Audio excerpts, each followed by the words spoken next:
Hi everyone, welcome to Sarkariyat once again. तो इस video में हम लोग डिस्कस करने वाले हैं कि जो एम्स का बीएससी कोर्सेज और एमएससी कोर्सेज के लिए रजिस्ट्रेशन प्रोसेस है वो किस तरीके से कंप्लीट करना है। तो आप में से काफ़ी सारे कैंडिडेट्स ने बेसिक रजिस्ट्रेशन अपना कर लिया होगा, लेकिन उसके बाद का जो प्रोसेस है यानी कि आरयूसी कोड को जनरेट करके फाइनल रजिस्ट्रेशन करना वो कैसे करना है वो हम लोग इस वीडियो में समझने वाले हैं। ठीक है, तो आप सभी कैंडिडेट से रिक्वेस्ट है कि आप प्लीज़ इस वीडियो को एंड तक देखना ताकि कोई भी इन्फॉर्मेशन आपसे मिस ना हो।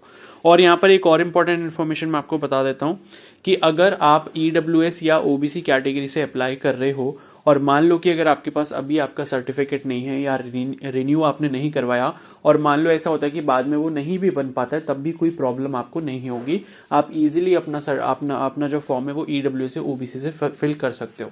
ठीक है, तो यहाँ पर आपको करना क्या है, देखो अगर आप बीएससी कोर्सेज के लिए जैसे कि बीएससी नर्सिंग हो गया और आपका बीएससी पैरामेडिकल हो गया या पोस्ट बेसिक नर्सिंग हो गया, तो उसके लिए आप बीएससी कोर्सेज वाला लिंक इस्तेमाल करोगे। और अगर आप एमएससी कोर्सेज के लिए कर रहे हो जैसे कि एमएससी नर्सिंग हो गया या एम बायोटेक हो गया या बाकी जितने अदर एमएससी कोर्सेज है उसके लिए अगर आप फाइनल रजिस्ट्रेशन कर रहे हो तो आपको एमएससी कोर्सेज वाला लिंक इस्तेमाल करना है। ठीक है, तो मैं लिंक बता देता हूँ क्या है। आपको बीएससी कोर्सेज के लिए अगर करना है तो आपको सर्च करना होगा bsccourses.aimsexams.ac.in। ठीक है, तो मैं यहाँ पर पूरा टाइप कर देता हूँ bsccourses.aimsexams.ac.in। ये इसकी ऑफिशियल वेबसाइट है। ठीक है, और अगर आप एमएससी कोर्सेज के लिए अप्लाई कर रहे हो तो बीएससी की जगह एमएससी हो जाएगा स्टार्टिंग में, बाकी पूरा लिंक सेम रहेगा। यानी कि एमएससी वालों के लिए msccourses.aimsexams.ac.in ये इसका लिंक हो जाएगा। तो अभी हम इस वाले लिंक पर चलते हैं, बीएससी कोर्सेज वाले लिंक पे। तो जब आप इस तरीके से आओगे तो ये पेज आपको ओपन होकर दिखाई देगा। यहाँ पर आप देख सकते हो लिखकर आ रहा है ऊपर AIIMS BSc courses 2025 entrance examination, welcome to the log in page. ठीक है, तो यहाँ पर सबसे पहले ऊपर लिखा हुआ है proceed to basic registration form. अगर देखो आपने बेसिक रजिस्ट्रेशन नहीं किया तो बेसिक रजिस्ट्रेशन आप लोग कर सकते हो अपना नया, अगर आपने अभी तक नहीं किया और आपने पहले कभी कर रखा है, पिछले साल किया था, 2 साल पहले किया था, 4 साल पहले किया था, तो आपको बेसिक रजिस्ट्रेशन करने की जरूरत नहीं है। आपको अपना वही वाला यूजर आईडी पासवर्ड इस्तेमाल करके फाइनल रजिस्ट्रेशन करना होगा। ठीक है, तो जिसने बेसिक रजिस्ट्रेशन कर लिया अब उनके लिए यहाँ पर एक नया ऑप्शन उनको दिखाई दे जाएगा।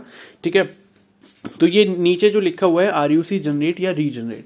आरयूसी जनरेट या रीजनरेट का मतलब ये जनरेट उनके लिए जिन्होंने इस साल अपना बेसिक रजिस्ट्रेशन नया वाला किया है, और रीजनरेट का मतलब ये है कि जिन्होंने पिछले साल या पहले कभी भी अपना बेसिक रजिस्ट्रेशन किया था और पहले भी उन्होंने कभी आरयूसी कोड जनरेट करके फाइनल रजिस्ट्रेशन किया होगा और एग्जाम भी दिया होगा, तो उनके लिए रीजनरेट है। ठीक है, तो एक ही ऑप्शन है करना, दोनों लोगों को सेम ही प्रोसेस है, बस नाम उसके लिए अलग अलग इस्तेमाल कर दिया कि आरयूसी जनरेट या रीजनरेट, तो उसका कोई इतना डिफरेंस नहीं है। ठीक है, तो यहां पर आप क्लिक कर दोगे एंड क्लिक करने के बाद आप यहां पर इस वाले पेज पे पहुंच जाओगे। ठीक है, तो यहां पर आप देख सकते हो एप्लीकेंट लॉगिन जोन आ रहा है यहाँ पे। ठीक है, एप्लीकेंट लॉगिन जोन में आप देख सकते हो रजिस्ट्रेशन आईडी, पासवर्ड और कैप्चा कोड, ये इन्फॉर्मेशन आपको यहाँ पर फिल करनी होगी। ठीक है, तो ये इन्फॉर्मेशन आप जब फिल करोगे, आप लॉगिन जब आप कर लोगे, ठीक है, तो उसके बाद क्या होगा, वहां पे जनरेट आरयूसी कोड का आपको एक ऑप्शन मिल जाएगा। ठीक है, तो ये पूरा जो प्रोसेस है मैं ऑलरेडी पिछले साल भी पूरी complete video step by step डाल चुका हूं।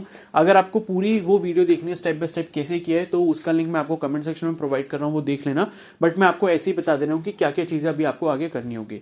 तो जैसे आप लॉग इन करोगे, लॉग इन करने के बाद वहां पे ऑप्शन आएगा आपके पास जनरेट आरयूसी कोड का। ठीक है, तो जैसे आप जनरेट आरयूसी कोड पर क्लिक करोगे फिर आपसे वहां पर कोर्स पूछा जाएगा कि आपको किस कोर्स के लिए करना है। जैसे मान लो कि कोई कैंडिडेट ऐसा है जिसको बीएससी नर्सिंग और बीएससी पैरामेडिकल दोनों का एग्जाम देना है, तो पहले उसको बीएससी नर्सिंग का एक बार आरयूसी कोड जनरेट करना होगा। वो कोड जैसे ही उसका जनरेट होगा, 7 डिजिट का कोड होता है। ठीक है, तो वो जनरेट हो जाएगा, उसका स्क्रीनशॉट लेके रख लेना। उसके बाद वापस से पीछे जाना एंड वापस से फिर आप जनरेट आरयूसी कोड वाले ऑप्शन पर क्लिक करके उसमें जो कोर्स है वो बीएससी पैरामेडिकल चूज कर लेना और उसके लिए फिर से एक दूसरा कोड जनरेट हो जाएगा जो कि 7 डिजिट का ही होगा।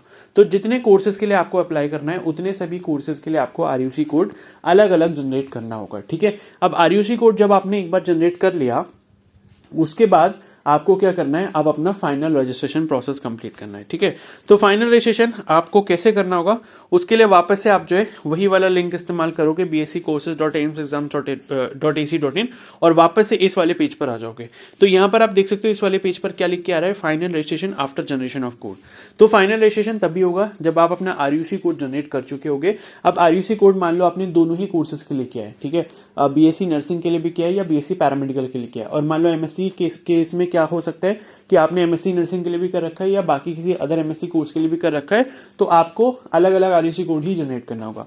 अब यहाँ पे जैसे मान लो मैंने बीएससी नर्सिंग के लिए किया है, तो मैं क्या करूंगा, रजिस्ट्रेशन आईडी डालूंगा, पासवर्ड डालूंगा और आरयूसी कोड वो वाला डालूंगा जो मैंने बीएससी नर्सिंग वाला जनरेट किया है, वो यहाँ पे डाल के और कैप्चा कोड डाल के मैं लॉग इन कर लूंगा। ठीक है, इसी तरीके से मतलब ये पूरा प्रोसेस करके फिर मेरे को फाइनल रजिस्ट्रेशन अपना कंप्लीट करना होगा बीएससी नर्सिंग के लिए। जब बीएससी नर्सिंग का रजिस्ट्रेशन मेरा पूरा कंप्लीट हो जाएगा, उसका फाइनल प्रिंट जनरेट हो जाएगा, और अगर मुझे बीएससी पैरामेडिकल के लिए भी करना है तो वापस से मैं इसी पेज पे आऊंगा और उसके बाद रजिस्ट्रेशन आईडी, पासवर्ड और जो आरयूसी कोड मेरा बीएससी पैरामेडिकल वाला है वो मैं यहाँ पर डालूंगा और उसको फिर लॉग इन करके दोबारा से पूरा फाइनल रजिस्ट्रेशन का प्रोसेस कंप्लीट करूंगा, तब मेरे दोनों फॉर्म कंप्लीट हो जाएंगे। ठीक है, तो ये उनके लिए है जो एक से ज्यादा फॉर्म फिल करना चाहते हैं, तो उनको बार बार अलग अलग कोर्स के लिए आरयूसी कोड डाल के यहाँ पर लॉग इन करना होगा और उसके बाद सारा पूरा प्रोसेस कंप्लीट करना होगा। ठीक है, तो अब क्या है, जैसे मान लो बीएससी नर्सिंग के लिए मैं कर रहा हूँ, तो रजिस्ट्रेशन आईडी और आरयूसी कोड मैंने डाल दिया बीएससी नर्सिंग वाला, और पासवर्ड मैंने डाल दिया और कैप्चा कोड डाल दिया।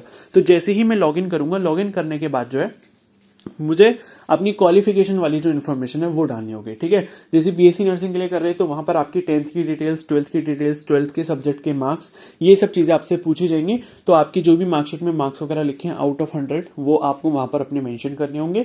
ठीक है, और ये सब मेंशन करने के बाद जो है फिर कुछ और पर्सनल इन्फॉर्मेशन भी आपसे मांगी जा सकती है, जैसे कि एड्रेस वगैरह हो गया, तो वो सब इन्फॉर्मेशन आपको डालनी होगी।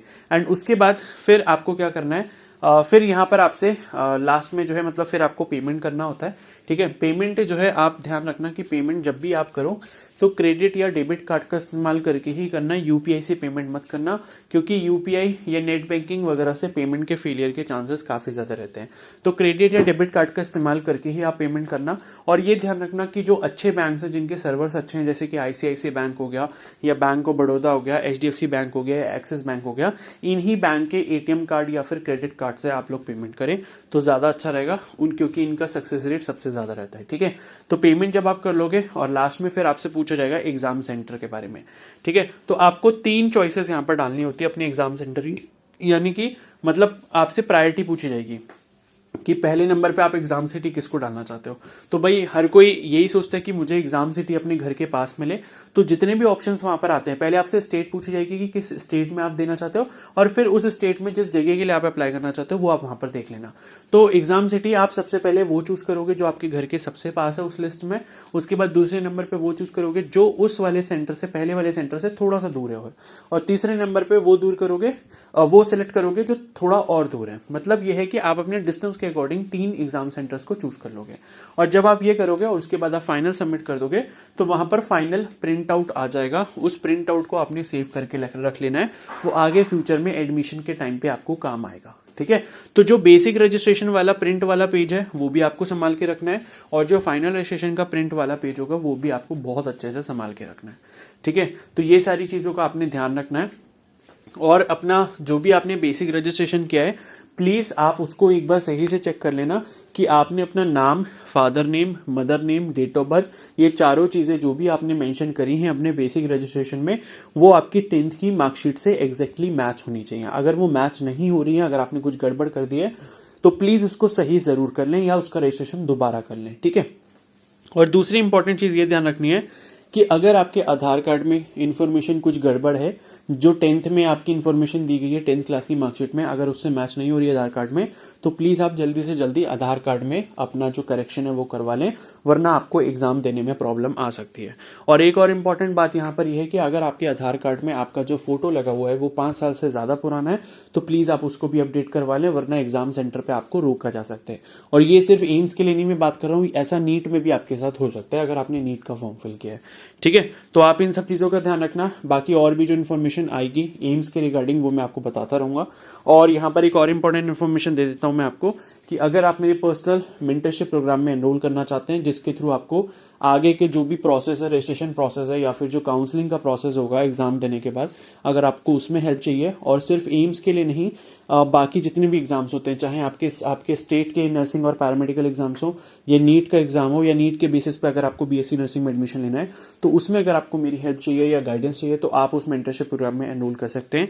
उसकी जो चार्जेस हैं वो ₹297 है, और ये 1 टाइम पेमेंट है। और अगर आपको एनरोल करना है तो आपको जो है टेलीग्राम आईडी स्क्रीन पर दिख रही होगी, उस पर आप मेरे को मैसेज कर सकते हैं और आपको मैसेज करने के बाद QR कोड भेजा जाएगा, जिस पर पेमेंट करने के बाद आपको मेरा कॉन्टैक्ट नंबर मिल जाएगा एंड आपको ग्रुप में ऐड कर लिया जाएगा।